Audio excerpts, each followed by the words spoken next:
Miss Lindsay.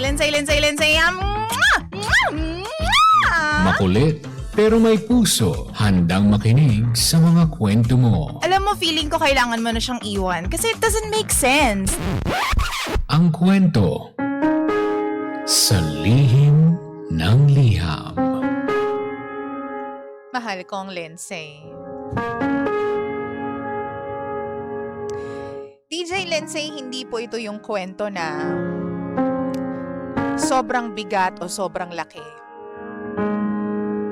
Sa totoo lang, feeling ko maliit lang ito para sa ibang tao. Pero medyo sensitive po kasi ako sa ganitong bagay, kaya please, pagbigyan nyo na po ako.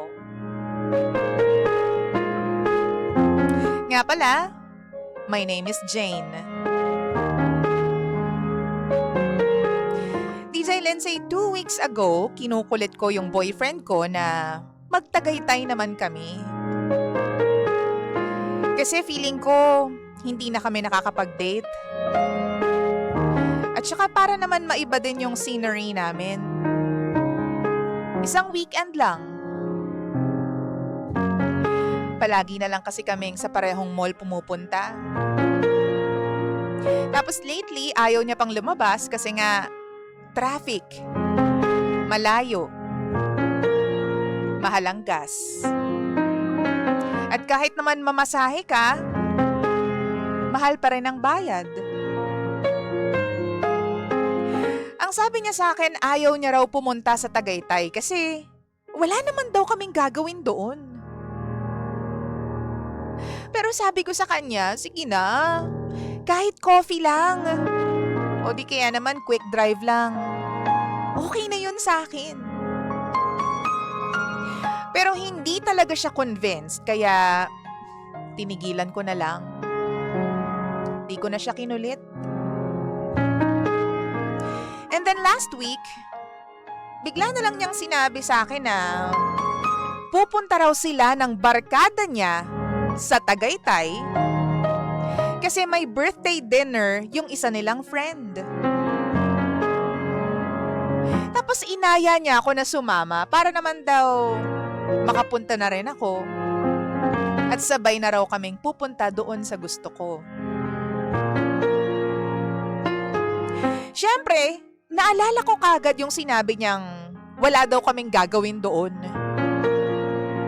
Tapos sabi niya sayang lang daw yung biyahe. Mahal daw yung gas, malayo, at traffic pa.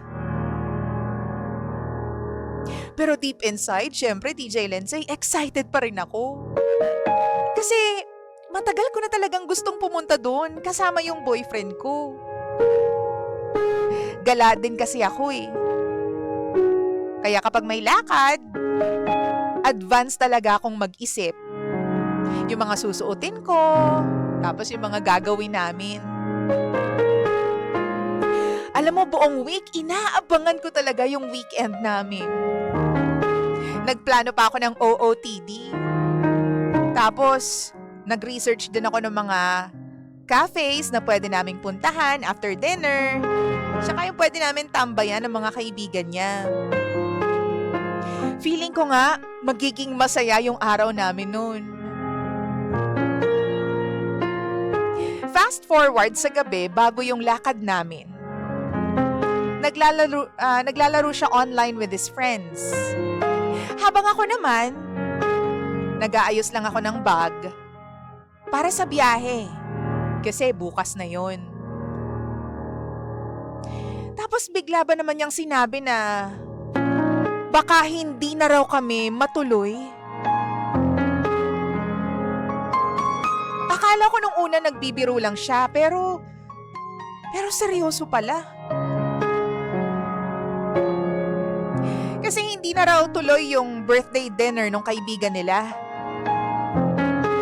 Kaya nawalan na rin siya ng gana pumunta. Alam mo yung nakakainit ng ulo at saka nakakalungkot? Hindi ko ma-explain eh, pero parang biglang bumigat yung dibdib ko nung time na yun.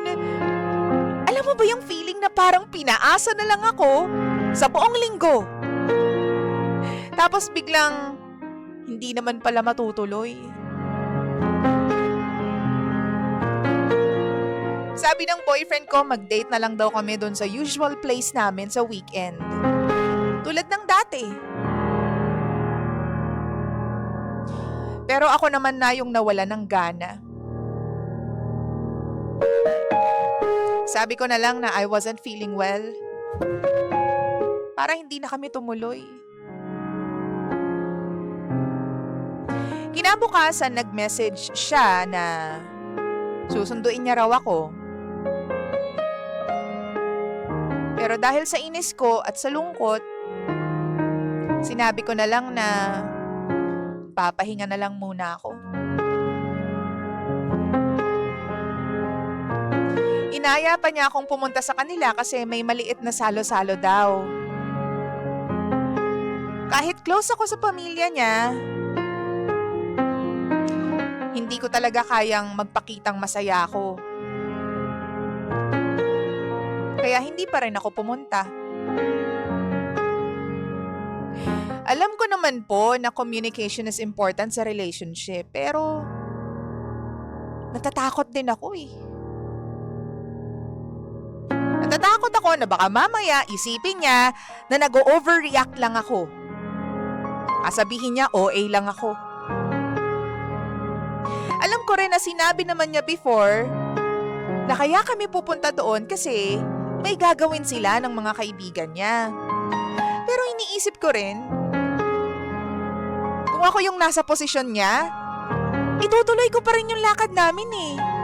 Kahit kaming dalawa lang, kung gugustuhin niya. Kaso ayaw niya nga. Kapag kaibigan niya, yung kasama niya, go. Pero pag kaming dalawa lang, wala. Nga. Doon ako naiinis. Doon ako nalulungkot actually. Isang linggo na po yung lumipas pero affected pa rin ako. May konting tampo pa rin ako. Kahit na parang maliit na bagay lang siya. Dapat po bang mag-move on na lang ako? Baliwalain ko na lang? O dapat ko po bang sabihin sa kanya yung nararamdaman ko? Nakakalungkot po kasi. Minsan lang naman akong humiling, pero hindi pa rin niya ako mapagbigyan. Ano po ba yung tamang sabihin sa kanya para hindi naman siya ma-offend o mas magalit sa akin?